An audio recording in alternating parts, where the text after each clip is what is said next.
I don't think we've ever done this in the history of Shan and RJ in nearly 14 years. Play Tyron Smith audio cuts. We played a song. I don't think it's... How did Troy get him to do that song? Peyton, Great question. See if you can go find Yo Roger Rapp's Tyron Smith. How? Great question. That may have been Troy's greatest achievement. Yeah, I mean, that over getting Emmett or LaDainian Tomlinson to do it. We got, we got Tom Herman, when he was at Houston to do it. Kingsbury. Gary Patterson. There is a huge impressive list. Yeah. But to get Tyron Smith to do it? Yeah, that was impressive. You know, I was not in the locker room at the time, obviously. I had somebody on the beat, a fanboy. I had somebody on the beat tell me that fish boy. The first year that he was here, he was pretty good. That he was pretty good. That Tyron would talk to people and like would do media and everything else. And that apparently it was, you remember Kyle Kozier? Yeah. Oh, yeah. Kyle Kozier apparently is the one that was like, you do not talk to the media, dude. And like kind of The Columbo rules. Oh, okay. There's the Columbo rules. All right. And so somebody told me, they're like, yeah, no, he used to be pretty good early on when he first got here. And then Kozier told him like, knock that ass off. Man, I saw so at Valley Ranch, the players had this parking lot to the left, and it was like there was a gate and everything. And sometimes you would see one dude had like a big giant like Mack truck. Literally, it was the front of a truck that he would drive out. And then you see somebody drive, you see your regular Rovers and everything. And I saw this one dude, I was like, who is in the box Scion? Remember those Scion box cars? Yeah. And it was Kyle Kozier. I was like, what is he driving? Really? Is this a rental? Like, what's going on? No, is this a regular, dad minivan type car? There he is, leaving out a Scion box. Well, yesterday, of course, the New York media was going to demand to hear and speak with Tyron Smith, the new New York Jet, and he talked about leaving Dallas. This is definitely a huge change for me, especially being in Dallas for a while. And, everybody knows how the business goes, and, sometimes you got to leave. I'm just happy I'm going to be going to a team like the Jets to help out any way I can to help them, get to produce a winning culture. I'm not going to lie, it was like slightly stressful a little bit. I've never been in that spot before. I didn't know how to handle it. And it was just, see, it went by for a week, but also it just felt like it was forever. But I'm just happy where I'm at right now, just ready to get started. Phenomenal job by Ryan getting the Tyron video up on the YouTube, Twitch, and the fan cam. Ryan, go back to a still shot of that, please. You guys, I don't know if you were looking at it, but I need everyone, RJ and I hate art, despise it. I need the artistic eye of the Tolos to tell me what that is in the background. What piece is that? Oh, that's a great question. First off, big I never like this, the undershot. If you're going to be on Zoom, you got to have something underneath it to lift the camera to the eye level. Otherwise, you're looking, it's a very weird shot. I mean, I got to tell Sandler this, because when he does his Zoom things, and he looks like a goldfish or a pony. You get that long horse face going. So you got to watch out for that. I don't know what that is. Is that the Napoleon? It looks like it could be French. Yeah. Early, the Renaissance. Yeah, I mean, there is that IX in the corner, so that's 9. What is the 9 Roman numerals in the corner? I don't know. Louis the Ninth. Somebody will let us know, and we'll get like the Google image shot here. Oh yeah, do that. Hang on. I'll tell you what I love. Look how clean and lined up his beard is. Whoever his barber is just knocked it out of the park with that one. I mean, is that any different from the way he's normally looked? Yeah, I don't think it's normally that sharp. He's gonna go live that New York lifestyle. It looks very put together. I wouldn't know. He's never in the locker room. He never talked to us. So. Oh, he wasn't in the locker room? No, he would literally like hide out and not even be in the locker room. Oh. Except this one time he was in the locker room that I remember. What did the free agent market look like for Tyron? He sat there with a $6.5 million deal with all these incentives. How cold was the market? Honestly, I was letting my agent handle most of that stuff. I had a lot of other things going on at the time, but I just knew my main options was either going to be in Dallas or the Jets. And for the way things were looking in Dallas, I knew it was most likely to be the Jets. And I honestly got excited for a new chapter in my life. Wow, that's sad to hear. Like, I had a lot of things going on, besides like my next football team. right? And like my next contract. The way things were going, I knew it was going to be with the Jets. The way things were going in Dallas. Because what happened to Kansas City? Was that just rumor? Yeah, I mean, that was speculation of media. Fits. Yeah, it was people going like, "Oh, what a great fit here." Okay. I don't know that Kansas City was ever involved. That makes sense. I mean, if they were never involved, they were never involved. But like, if you were down to one team and the Cowboys were only facing, fighting with really one team, and that one team only offered $6.5 million as a contract, and then it was all incentives after that. I mean, how do you not beat that? And then Bobby is asked about 2 codes being cracked, possibly here in DFW. Did the Mavs figure out Kyrie and how to make that work? Did the Cowboys figure out Tyron? Here's Tyron on having to play on this incentivized deal and this new practice schedule that is going to be staggered with a lot of days off.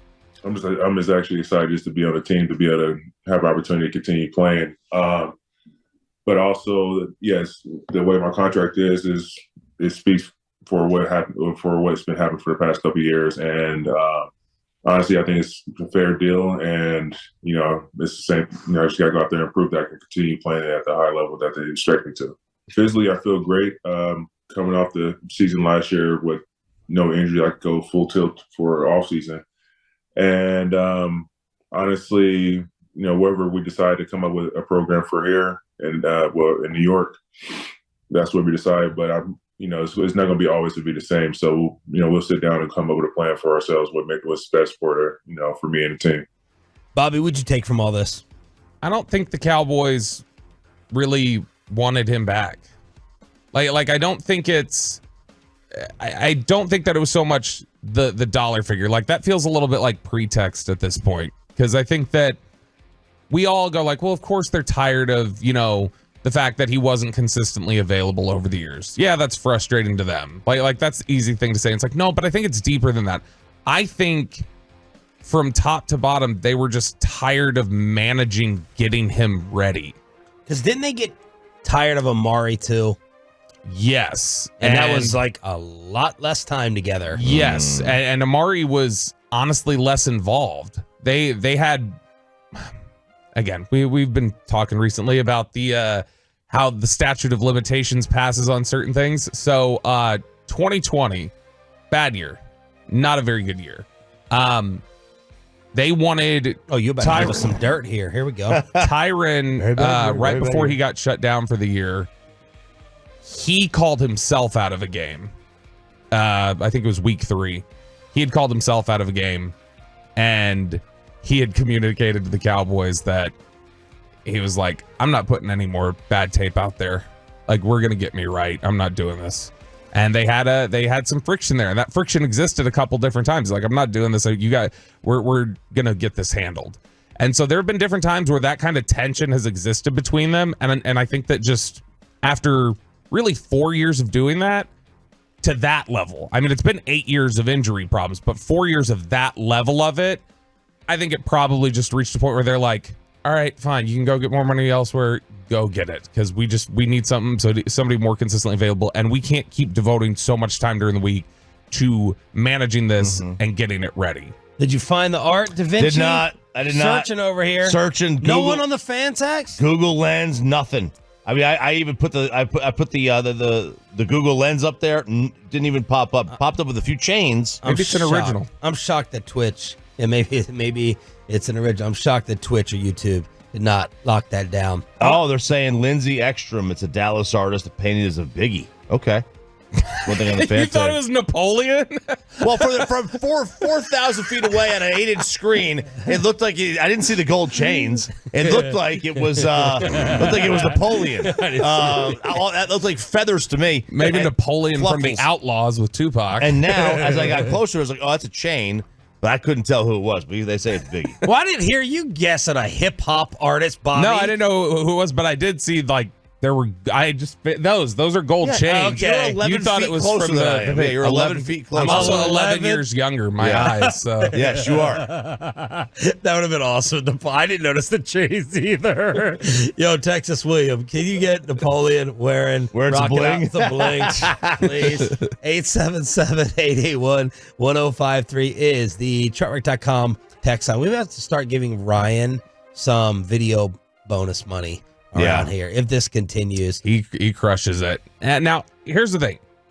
On the idea of staggering the practice schedule, because right here, somebody just said it. 940. How come Bobby never talked like that about him until he left? I would have paid him.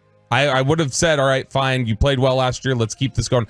I'm not saying that's right. I'm telling you, A, what the Cowboys thought. B, there are certain things that they don't view it. It's not productive to talk about when he's here. Like when there's things going on, it's not productive to talk about it. The time has ended, and you can look back in reflection and say, yeah, 4 years ago, like here's an example of this is a piece of information that will tell you a little bit of what that relationship had gotten like. People I know have heard me say 3 years ago, I had said I thought Tyron was going to be gone. And that's because those sort of things like I just talked about, they were happening a lot, and there was friction there. It was getting very close to the end with DeMarcus Ware, where DeMarcus Ware and the staff there was a lot of headbutting over how to manage his injuries and how to prepare him for game day. And I think it just had reached a similar point. New Cowboy linebacker Eric Kendricks was on with Bussin' with the Boys, and he talked about how he ended up picking DFW. Now you are no longer a Charger. Now you're a Dallas Cowboy. How did you become a Cowboy? Honestly, it was a crazy process. I feel like everything kind of happened kind of quickly, but just Zim being there and you know me knowing the defense. I had learned 2 defenses back to back 2 years in a row, and I wanted to be in a system where I could play fast and be middle linebacker. So I feel like the Cowboys was a good fit for me. Weren't you close to going with the Niners? Wasn't there a little story behind you almost becoming a Niner, and then you kind of flip into the Cowboys? Yeah, that's what made the decision so hard. I feel like the Niners program is a good one, and the organization, the staff, the opportunity to play with Fred Warner and those guys. I feel like it was a hard choice, but ultimately, I feel like me and Fred Warner played the same position, and to be better for my career and to be more comfortable playing in my style the way I wanted to play, I feel like I had to make the change. It's good. That is it. And look, awesome. I'm glad you Richards? I'm glad you have Mike Zimmer here to leverage those types of relationships. And when we talk about his play, like maybe Kendricks wasn't as good last year as he has been, it is important to point out what he just did, that he was going through, like he basically has played, 3 systems recently, because there was the Zim one, the change from Zim in Minnesota, and then now the one that he's done with the Chargers. But it's still frustrating. Like that's the only way you're going to win these negotiations. Somebody has to just love Zimmer. Yeah. Somebody has to love what the Cowboys are doing on offense. Like they're gonna have to hit them in like a sentimental thing and get them to take less money. Right. Essentially, it was for Kendricks. It's at his age, it's one of 2 things. It's either like let me make the most money I possibly can and just kind of like milk, get as much blood out of the rock at the end of my career, or let's go to a place that I already know. I don't have to learn the system. I don't have to like study hard to figure the system out. I already know it. Second nature. That's another drawing. Yep. Yeah, exactly. What? I don't know.